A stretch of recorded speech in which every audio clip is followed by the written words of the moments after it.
Cristiano Ronaldo, the superstar, my mate, the icon.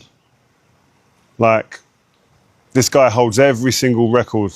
Well, not every single record, but he holds a lot of records in the world of football after a mad career. And he's bowed out of the World Cup, his last World Cup that he's going to ever play in. He's set the record straight on that.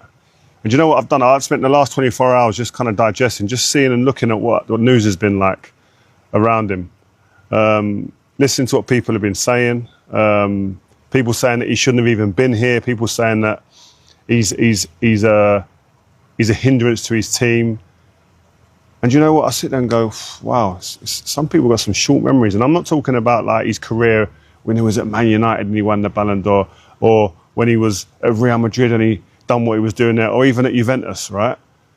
I'm talking about the last qualifying campaign to get into this current World Cup that we're in right now.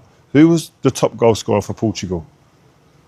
Cristiano Ronaldo. I think Bruno was joint, but it was Cristiano Ronaldo as well, right? And people are telling me that he shouldn't even be here. Now, if we looked at every other country, its top goal scorer in qualifying, do we think people will be saying they shouldn't be here? I guarantee no, it wouldn't be happening. But because it's Cristiano Ronaldo, people seem to treat him a lot differently. It's crazy, it's wild to me. Like, people are judging him based on the player that he was at Real Madrid maybe, when he was like the best player around. He was running around changing games on his own, running from end to end, because he was so quick, so strong, so durable, right? When players evolve and they get older, they become a different player, right? And if they're still good enough, the team has to change and work around them as well. Given he's a top goal scorer, given he's the guy that if you want chances to fall to anybody, he's the man. We saw that in this World Cup, by the way.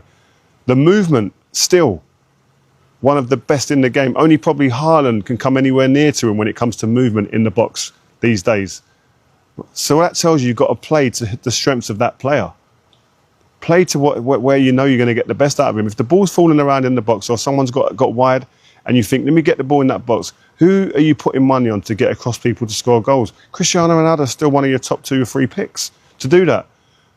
But I'm sorry, I think Portugal's team didn't play to his strengths. And I don't know, again, if that's from the management, if that's the players, it just didn't click on the day or whatever. But to put that blame all down to Cristiano Ronaldo, that he's the reason that Portugal have gone out of this tournament and not performed to the level that everyone expected, I think is outrageous. Because I saw far too many times in games when players, various different players, who are all world-renowned passers, top-level, top-tier players, right, that are facing the game, facing the opponents in good areas, and then turn away and didn't play the ball forward. And we saw in another game where he scored a goal, where he's run from almost the halfway line. When they've got in, he's running, their ball's gone through, devastating, and he finishes it and scores against Uzbekistan. But far too many occasions, I think players turned away and wanted to play the easier pass. And you can do that to a certain point when you're dominating games and want to dominate possession, but there comes a point when you've got to play forward.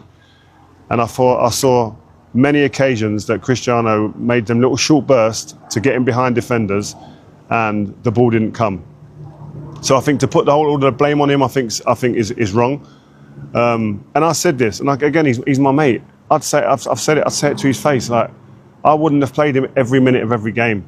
I wouldn't have started him every game.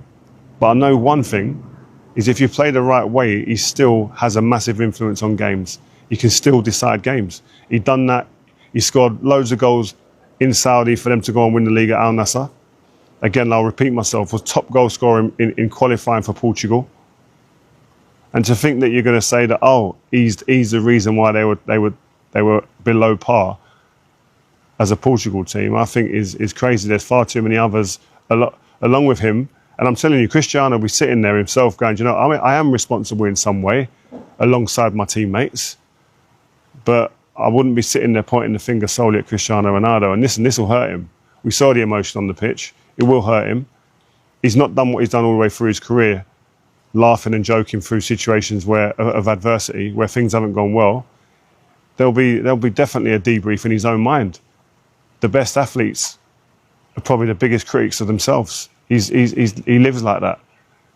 But going to be interesting to see what happens now with the national team. Will he stay? Will he continue playing? He hasn't addressed that part yet. Yes, he's finished at the World Cup, but will he go further and play in the Euros or qualifications for the Euros or whatnot? We have to wait and see. But I just don't think we should be treating people that have given us so much joy with such disdain at times when things haven't gone as well as they should have or could have with their teams, and people have got short memories.